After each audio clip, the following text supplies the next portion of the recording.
오늘 본문은 느부갓네살 왕이 죽고 그에 이어서 왕이 된 이 벨사살 왕에 대한 이야기가 나옵니다. 오늘 본문 2절에서 벨사살을 느부갓네살의 부친으로 벨사살이 느부갓네살을 부친으로 칭하고 있지만 사실 그는 느부갓네살 왕의 아들이 아닙니다. 느부갓네살 왕의 아들이 아니고 이 나보니두스라고 하는 사람의 장자인데요.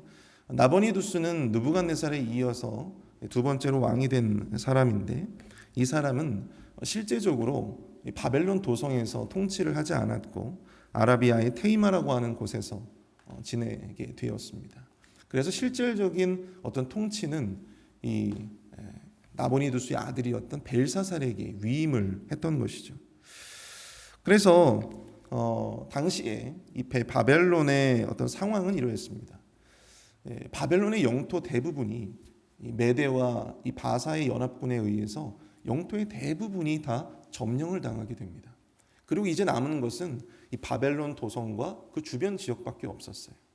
자, 그런 상황에서 바벨론 도성은 당시에도 아주 유명했던 난공불락의 요새였기 때문에 메대 바사 연합군 그리고 이 바벨론 군사들이 서로 첨예하게 대립을 하고 있었던, 성을 두고 대립하고 있었던 그런 절체절명의 그런 상황이었다고 볼 수가 있는 것입니다.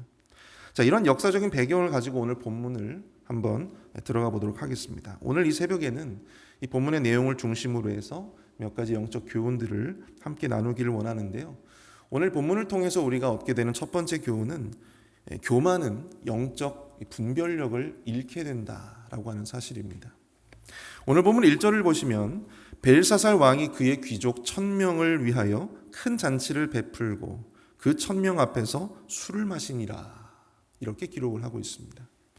메대와 바사의 군대가 바벨론 도성을 에워싸고 그런 아주 급박한 대치 상황 가운데에서 바벨론의 실질적인 통치자였던 이 벨사살은 귀족들과 또한 왕후들을 데려다가 잔치를 벌이고 술판을 지금 벌이고 있는 것입니다.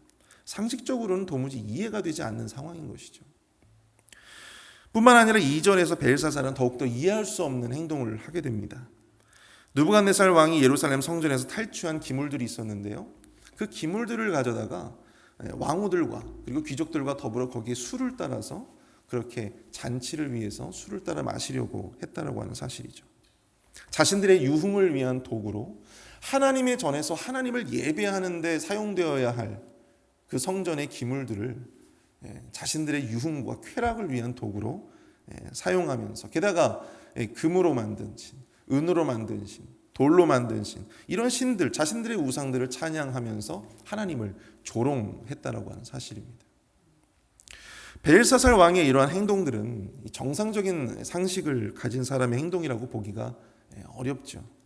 당장이라도 이 메대와 바사의 군대에 의해서 도성이 함락되고 또 자신은 이 왕의 권좌에서 내려와야 할 그러한 절체절명의 위기 가운데서도 이들은 술판을 벌이고 온전한 분별력을 상실한 채 그렇게 행동하고 있는 모습을 우리는 본문을 통해서 보게 됩니다. 우리는 이 벨사살과 이 귀족들 그리고 그 당시 잔치에 참여했던 사람들의 모습들을 통해서 교만한 사람들이 얼마나 영적 분별력을 잃고 어리석어질 수 있는지를 우리가 보게 되는 것이죠.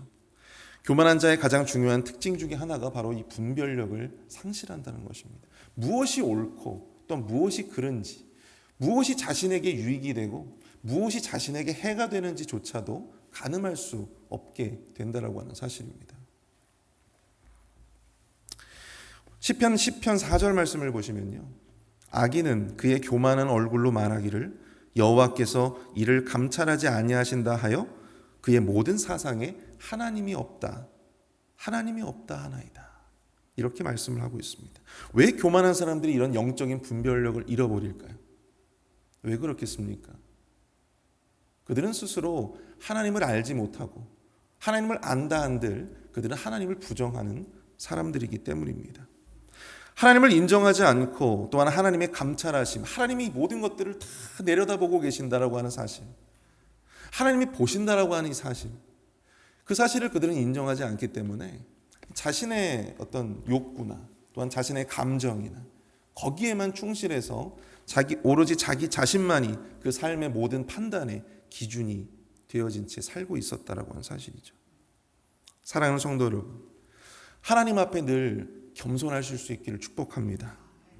하나님 앞에 늘 겸손하여 자기 자신을 드릴 수 있는 삶, 저와 여러분들 될 수 있기를 축복합니다. 교만으로 말미암아 영적 분별력을 상실한 이 어리석은 자의 인생을 우리는 보면서 영적 분별력이 이렇게 소중하구나, 이렇게 중요하다라고 하는 사실을 우리가 좀 기억하기를 원하는데요. 우리가 이런 교만에서 돌이킬 수 있는 길, 유일한 길은 바로 여호와 하나님을 인정하고 그분을 우리의 삶의 주인으로 모시는 것뿐입니다. 자기 자신의 생각이나 또한 자기 자신이 꿈꾸는 것, 또한 자기 자신이 나아가는 욕구, 본능, 이런 것이 우리 삶의 기준이 아니라 하나님의 말씀에 선명의 기준을 삼고 삶에 무엇이 옳고 무엇이 그른지를 분명하게 짚고 나아가실 수 있는 저와 여러분들 될 수 있기를 축복합니다. 두 번째로 오늘 이 본문이 이야기해주고 있는 두 번째 영적 교훈은 현상보다 더 큰 위기는 하나님을 알지 못하는 것이다 라는 것입니다. 현상보다 더 큰 위기는 하나님을 알지 못하는 것입니다. 오늘 보면 5절부터 9절까지 말씀에는 잔치의 이 유흥이 절정에 달할 무렵에 벌어진 한 신비로운 사건을 소개하고 있습니다. 5절을 보시면 이렇게 기록되어져 있어요.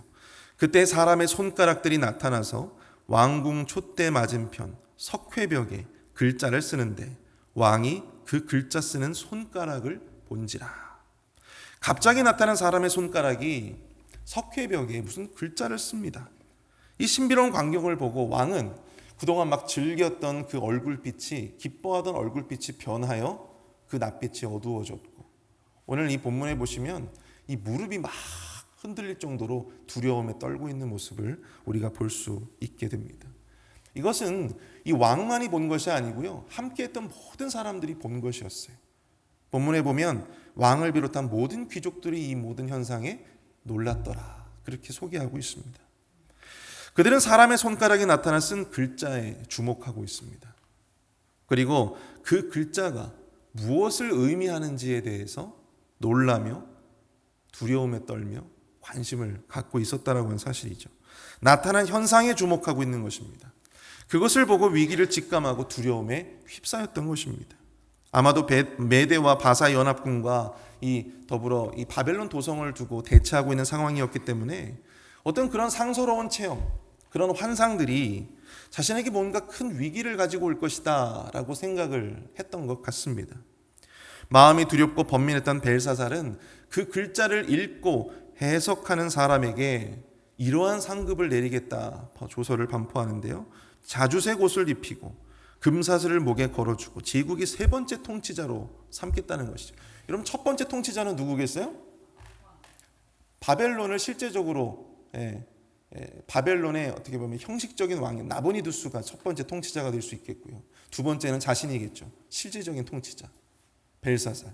그리고 세 번째가 바로 이 꿈을, 이 글자를 맞추고 또한 글자를 해석할 수 있는 사람에게 주겠다라고 하는 사실입니다. 근데 여러분, 이들은 지금 이 석회벽에 쓰여져 있는 글자, 그리고 그 글자를 해석하는 데만 주목하고 있어요. 이들이 이런 두려운 사건을 경험했음에도 불구하고 이들은 왜 하나님을 찾지 못하고 있을까요? 왜 그럴까요? 그들은 하나님을 알지 못하기 때문입니다. 그들은 하나님을 알지 못했어요. 여러분, 그들에게 그 석회벽에 쓰여진 글자, 그리고 그것을 해석하는 것보다 훨씬 더 중요한 문제, 그것보다 훨씬 더 두려워해야 될 위기, 그것이 무엇이겠습니까? 바로 하나님을 알지 못하는 영적인 무지, 영적인 무감각인 것입니다. 마태복음 14장 22절부터 33절을 보시면 예수님이 오병이어의 기적을 일으키시고 제자들을 서둘러서 건너편으로 배를 타고 보내십니다. 그런데 이 제자들이 건너편으로 배를 타고 가는데 바람이 크게 불어가지고 이 배가 뒤집힐 만한 그런 큰 위기와 고난을 겪게 됩니다. 그런데 그 상황 가운데에서 제자들은 그 어느 누구도 하나님께 혹은 예수님께 도와달라고 호소하지 않습니다. 기도하지 않았다라고 하는 것이죠. 밤 사경쯤에 예수님이 바다를 걸어서 제자들에게 찾아오십니다. 그랬더니 제자들이 유령이다 하면서 예수님을 보고 두려워했다, 무서워서 소리를 질렀다 본문은 이야기를 하고 있어요. 영적으로 둔감했던 제자들은 예수님을 알아보지도 못하고 유령이 나타나고 무서워서 소리를 질렀다는 것이죠. 여러분, 이 말씀을 보면서 무엇을 느끼십니까? 아마도 제자들은 거센 바람에 고난을 당하고 있는 바로 이 상황, 이 현상이 마치 자신들에게 큰 위기와 고난이라고 생각을 했을지도 모르겠어요. 그런데 그들에게 진짜 위기는 무엇이었을까요? 그들에게 진짜 위기, 그런 고난의 속에서도 그들은 예수님을 찾지 못했다라고 하는 사실입니다. 그 위기 속에서도 그들은 하나님께 도움을 구하지 않았다라고 하는 사실이죠. 바로 그 영적인 문제, 영적인 무지와 영적인 무감각, 영적인 둔감함이 그들에게 실제적인 위기였다라고 하는 사실입니다. 우리는 우리에게 벌어지는 현상 너머에서 벌어지는 영적 문제에는 너무나 둔감한 것 같아요. 그냥 우리가 가지고 있는 건강의 이슈, 혹은 관계의 이슈, 재정적인 어떤 이슈들, 그런 것에는 우리가 너무나도 쉽게 우리의 마음을 빼앗기고 두려워하고 혼란에 휩싸입니다. 하지만 그 너머에 우리가 그런 상황 가운데서도 하나님 앞에 부르짖지 못하고 하나님 앞에 기도하지 못하고 기도의 자리 가운데 나오지 못하게 되는 어떤 그런 상황들, 자신의 어떤 그런 영적인 문제가 진짜 위기가 아닐까, 우리는 이 본문을 통해서 생각해 보게 되는 것이죠. 벨사살은 하나님을 알지 못했기 때문에 하나님 앞에 부르짖을 수도 없었습니다. 그런데 우리는 어떻습니까? 하나님을 알고 또 매일같이 예배하고 기도하고 하나님을 의지한다고 하면서도 그런 어떤 삶의 문제들이 닥칠 때 우리는 현상에만 집중하지 않고 있습니까? 우리가 집중하는 것은 과연 무엇입니까? 사랑하는 성도 여러분, 믿음의 눈을 크게 뜨고 문제와 현상 너머에 있는 영적인 문제에 더 깊이 관심을 가지실 수 있기를 축복합니다. 내가 더 감사하지 못하고 내가 더 기도하지 못하고 나는 왜 이렇게 매사에 원망, 불평만 하고 있을까? 내가 더 순종하지 못하는 이유는 무엇일까? 여기에 더 큰 문제가 있지 않나 생각을 해봅니다. 마지막으로 이 본문이 우리에게 주는 영적인 교훈은 우리의 삶의 물음표는 오직 하나님만이 푸실 수 있다는 사실입니다. 바벨론의 네로라 하는 지혜자들과 술사들이 이 벨사살 왕의 명령을 받고 그 글자를 읽고 해석하려고 노력했습니다. 하지만 그 어느 누구도 그것을 해석해낼 수 없었습니다. 그것을 어떻게 읽는지조차도 모르고 있는 것이죠. 여러분 다 아시겠지만 당시 이 바벨론의 학문적인 수준은요, 유럽을 뛰어넘는 수준이었어요. 지금은 모든 학문의 수준이 미국과 유럽 서구잖아요. 하지만 당시에는 세상의 모든 학문의 최고의 권위는 바로 이 애굽과 바벨론 이쪽 지역에 있었다라고 하는 사실입니다. 계속해서 바벨론의 지혜자들이 이렇게 그 글자를 해석하기 위해서 읽고자 노력을 했지만 할 수가 없었다는 건 사실이죠. 바로 그 상황에서 벨사살 왕의 이 왕비가 찾아옵니다. 그런데 이 왕비는요, 실제적으로 이 벨사살 왕의 부인이 아니라 이 벨사살 왕의 친모인 니토크리스라고 학자들은 보고 있습니다. 이 여인은 벨사살에게 다니엘을 천거합니다. 왕비의 조언으로 결국 벨사살은 다니엘을 부르게 되는 것이죠. 그리고 다니엘에게 그 해석에, 글자의 해석에 도움을 요청하게 되었던 것입니다. 결국에는 느부갓네살과 마찬가지로 결국에는 누구에게로 돌아갔어요? 다니엘에게로 결국에는 그 모든 도움의 손길이 들어가게 됩니다.